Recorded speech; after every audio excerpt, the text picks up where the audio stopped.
ಹೆಜ್ಜೆ ಮೇಲೊಂದೆಜ್ಜೆಯ ನಿಕ್ಕುತ್ತ ಗೆಜ್ಜೆಯ ಕಾಲಿನ ನಾದವ ತೋರುದ ಸಜ್ಜನ ಸಾಧು ಪೂಜೆಯ ವೇಳೆಗೆ ಮಜ್ಜಿಗೆಯೊಳಗಿನ ಬೆಣ್ಣೆಯಂತೆ ಭಾಗ್ಯದ ಲಕ್ಷ್ಮೀ ಬಾರಮ್ಮ.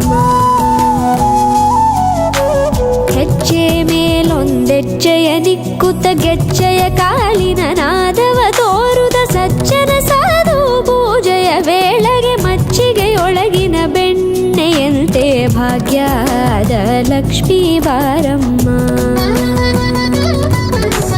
ಕನಕವೃಷ್ಟಿ ಕರೆಯುತ್ತ ಬಾರೆ ಮನಕೆ ಮಾನವ ಸಿದ್ಧಿಯ ತೋರೆ ದಿನಕರ ಕೋಟಿ ತೇಜದಿ ಹೊಳೆಯುವ ಜನಕರಾಯನ ಕುಮಾರಿ ಬೇಗ ಭಾಗ್ಯದ ಲಕ್ಷ್ಮೀ ಬಾರಮ್ಮ.